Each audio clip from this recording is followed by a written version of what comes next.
자, 저번 시간에 독해에 관해서 경직된 방식은 절대 여러분들에게 영어에 대한 해방을 주지 않는다고 말씀드렸어요. 하나 더 보도록 할까요? 지금 이 문장에 보면 note one economist라는 단어 나옵니다. 그러니까 note란 말은 알다시피 언급하다 여기서는요. 하나 경제학자가 언급한다. 그 동사가 먼저 나오고 주어가 나왔어요. 우리말로 따지면 say I가 되는 거죠. 자, 이것은 뭘까요? 이 순간 여러분들이 뭐지? 라고 생각한다면 항상 주어 동사는 이렇게 나왔다고 생각하기 때문이에요. 또 하나는 이렇게 쓰는 경우는 있어요. 이렇게 양쪽 컴마 나오고 중간에 동사 주어 쓰는 경우는 있어도 아예 이거를 뒤로 빼서 이렇게 쓰는 경우를 여러분 보고 있는 겁니다. 지금 여기 나오죠? 컴마. 네, 이렇게 보이죠? 그렇죠? 그러니까 다시 말하면 어떠한 경직된 사고방식에서는 어떤 것도 여러분들이 자유로워질 수 없다는 거예요. 이것 말고 또 다른 전법이 나올지 누가 알겠어요. 어느 날 또 새로운 게 나올 수도 있습니다. 여러분들 항상 기억해 두세요. 내가 너무 경직된 것을 좋아하는 것은 아닌가. 왜 경직된 걸 좋아하죠? 간단합니다. 확실한 거 원하기 때문에요. 확실하다는 건 뭐죠? 정확한 거 원하는 거예요. 정확한 건 뭐죠? 사실 정확하다는 말은 사실은 언어에서는 틀린 말이에요. 정확할 수가 없어요. 항상 빈틈을 꼭 채워줘야 됩니다. 이 모든 단어의 빈틈처럼 이 빈틈을 다 채워줘야 될 뭔가가 필요해요.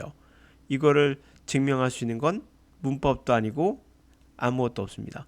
바로 여러분들이 갖고 있는 언어 능력이죠. 우리는 이런 걸 채울 수 있는 능력을 가지고 태어났어요. 내가 여러분들한테 어떤 말을 했을 때 여러분들은 대충 알아들어도 그 본질을 알고 있죠. 예를 들어서 내가 여러분들한테 좋은 말은 아니지만 잘났다 정말 하면 이것을 잘났다 정말로 받아들이지 않죠.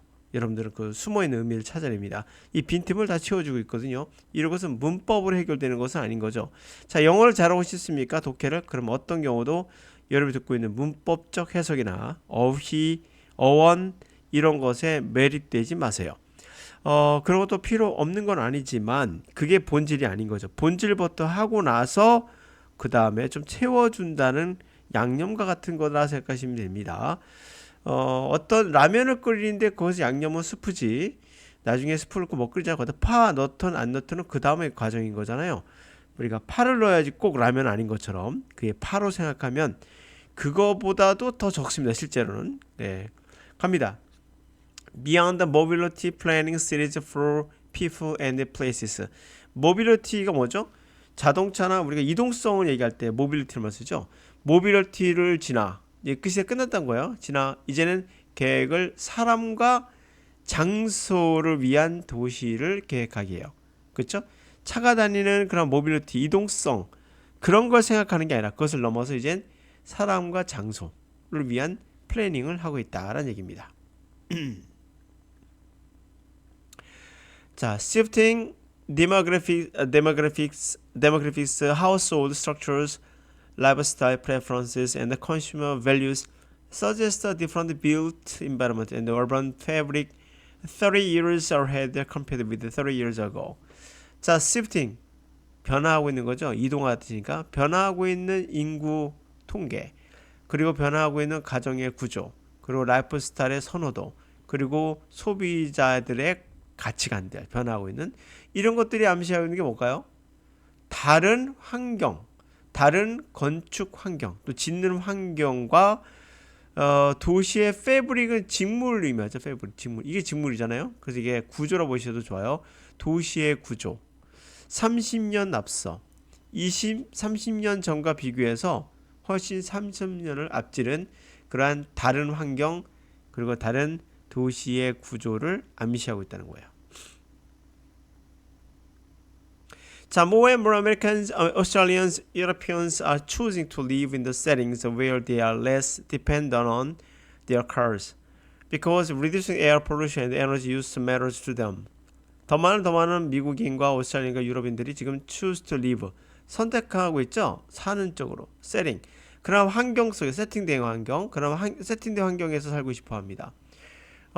그들이 덜 차에 의존하는 거죠. 왜냐하면 reducing 에어 폴루션 공기 오염을 줄이고 에너지 사용을 줄이는 거죠. 그게 matter 중요하군요. 그들에게. 그렇기 때문입니다. A 2011 survey of more than 2,000 adult Americans found 7 times more people said the neighborhood where a house is located is a bigger consideration in deciding where to live than the size of house. 자, 2011년 조사 서베이 2,000명 이상의 어덜트 아메리칸들의 조사가 발견한 것은 7배나 많은 사람들이 said 말했다는 거죠. neighborhood 자기가 사는 주변을 얘기하는 거죠. where 우리 집이 located 위치한 그 주변이 더 큰 고려사항 consideration 고려사항이라는 거죠. 뭘 결정하는데 어디 살까를 결정하는데 예? 집의 사이즈보다는 결국 어디 살까를 결정하는 데서 고려사항은 우리 주변이다. Walking to the restaurant, businesses, schools, and other amenities was the most appealing neighborhood feature for many respondents. 자, 그래서 걸어서 레스토랑을 가거나 비즈니스를 일터를 가거나 스쿨을 가거나 다른 편의시설, 어메니티, 편의시설을 가거나 하는 것이 가장 어필하는 매력적인 바로 주변의 피처, 특징 또는 구성이라는 거죠. 많은 응답자들에겐 그랬다는 거예요. Too many 20 and 30-somethings workable communities are equated with the downsized environmental footprint and energy efficiency with the added benefit of burning calories during everyday activities. 자, 많은 20대, 30대 애들에게 something이란 대란 뜻이에요. 그러니까 어떤 것이니까 20이나 30쯤 되는 거. 20대, 30대 애들에게 있어서 걸어갈 수 있는 정도의 그런 커뮤니티가 공동체가 뭐와 equal 같다? downsize. 그렇죠? 규모가 줄어드는 환경 발자취. 환경 발자취 뭔지 알죠? 이산화탄소 배출량 얘기하는 겁니다.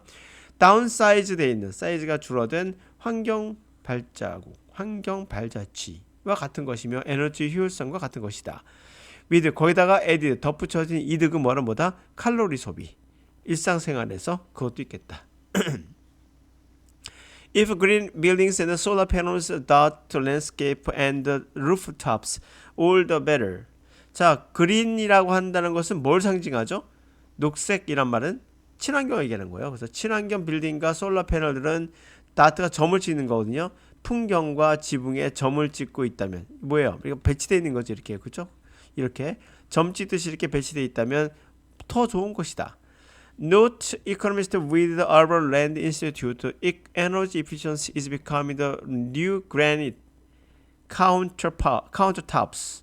is necessary feature to sell the property. 자, 어떤 경제학자가 이렇게 언급했어요. 도시 육지 도시 땅 연구소 하여튼 그것에 관련된 함께 하고 있는 그런 경제학자가 언급하기를 에너지 효율성이란 새로운 그래니트 화강암이에요. 카운터탑이라는 것은 우리가 조리대에 보면 그 조리대 얘기하는 거 조리대 쿡탑이라고 얘기해야 되죠. 쿡탑이라고 얘기하나 이게 하여튼 쿡탑이라고 할 수 있죠. 조리대 화강암으로 된 조리대는 굉장히 매력적인 거죠. 새로운 화강암 조리대가 되고 있다. 다시 말해서 필요한 피처 특징 또는 구성이다. 프로퍼티 재산을 파는데 부동산에 있죠. 특히 부동산을 파는데 필요한 그런 특징이 되고 있다. 이러면 된다라는 거죠. 자, 이렇게 한번 해석해 봤는데요. 경직된 방식은 좋지 못하고 있는데 내가 왜 경직된다 생각해 보셔야 돼요. 그 이유는 간단합니다. 누차 말씀드렸지만 여름에 배웠던 모든 방식이 다 경직돼 있었어요.